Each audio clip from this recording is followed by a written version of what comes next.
Sentamu Robert Bobi Wine omu ku baagala obwa pulezidenti bwa Uganda yagoba abakuumi abamu bw'akakiiko ak'ebyokulonda ng'agamba nti bano balina ebigendererwa eby'okumutuusaako obulabe naye akakiiko kagenze kwogerezeganya naye ku nsonga eno. Paulo Bukenya agamba nti waliwo n'abeesimbyewo ku bwa pulezidenti ababadde balaba ab'ebyokwerinda bano ng'omugugu naye nga byonna bagenze babigonjoola abantu bano batandike okukolagana. Tugenda twogezeganya ne ba candidates ba presidential candidates ababadde bakyalina ebibuuzo ebikwatagana n'abakuumi betwabawadde engeri y'okubalabiriramu n'engeri y'okutambulamu nabo n'okumanyira embeera kubanga abamu ku bo kipya gye bali babadde tebabeeranga mu mbeera eno bwetu. So ndowooza ebibuuzo ebibaddewo tugenda tubigonjoola n'okuba nti no bakwatagane bulungi okukakasa nti obukuumi buno oba abasirikale abaweereddwa bafuuka kitundu ku ttiimu yaabwe gye bagenda okutambula nayo okumala emyezi ebiri ejijja era ttiimu zino zijja kutambula bulungi ne ba candidates baffe. Ebyo ngo bitadde ku mabbali ekibiina ekya National Unity Platform kyeraliikirivu olw'ebitandise okulabika eby'okuggyako amasannyalaze mu bitundu omukulembeze w'ekibiina kino Robert Kyagulanyi Ssentamu Bobi Wine gy'aba agenze okukuyega abalonzi ng'ayita ku leediyo eziri mu bitundu ebyo. Ekibiina ekya NUP kigamba nti olunaku lw'eggulo Robert Kyagulanyi Ssentamu Bobi Wine bwe yabadde ku leediyo emu mu kibuga ky'e Arua amasannyalaze mu kibuga ekyo gaggiddwako enfunda eziwerako.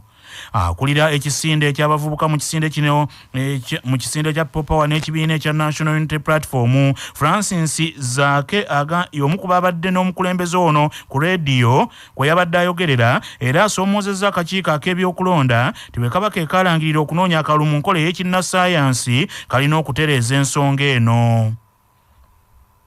Era twatuse ku leediyo ssaawa emu radio program netandika ssaawa nje mu kitundu awo amasannyalaze gavuddeko mu bitundu wonna n'emiriraano wonna mu Arua era wonna ne wakwata enzikiza era ne ku leediyo wennyini bazze ku maanyi ga njuba okulaba nga ne leediyo esobola okuba ng'egenda mu maaso kyayisiza bubi nnyo abantu.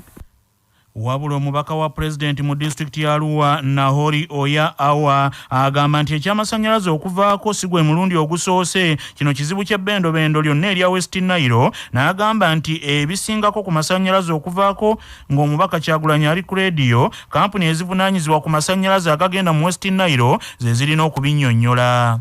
It is not a new thing. There's a problem within the record. I don't know, whatever. They can explain it better. Arua has always been complaining about getting connected to the national grid. Yeah, they've got their own problems, but they have been trying their best for the last few months. I think it has been not as much as it has been before. But yesterday, I don't know. Whenever there's rain and so on, there's always a problem.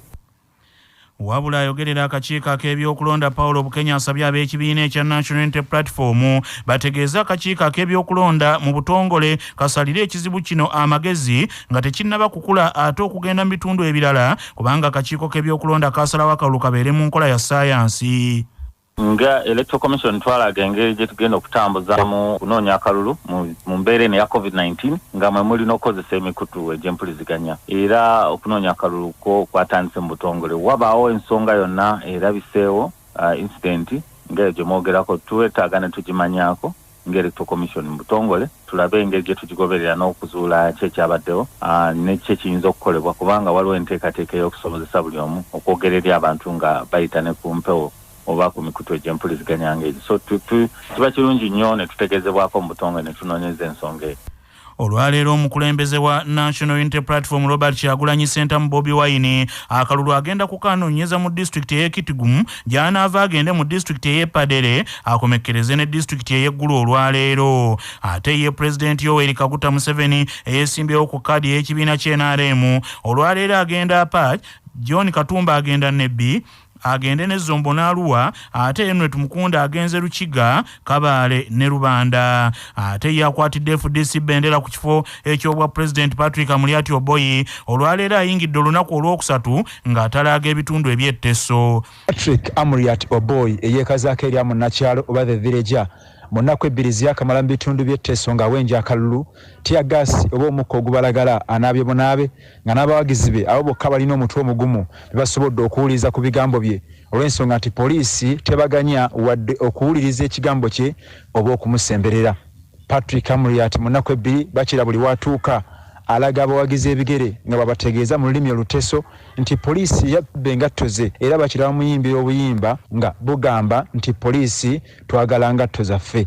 Amuriat Patrick atambulidde ku mulamwa obugamba nti building a new Uganda oba okuzimba Uganda empya ng'olunaku olwaleero abissizaamu engatto ayolekere disitulikiti y'e Katakwi, Amuria ne Kapera Byongo era nga lwe lunaku olwokusatu ng'atalaaga ebitundu by'etteso ng'awenja akalulu ku kifo ky'obwa pulezidenti ku kisanja ekijja 2021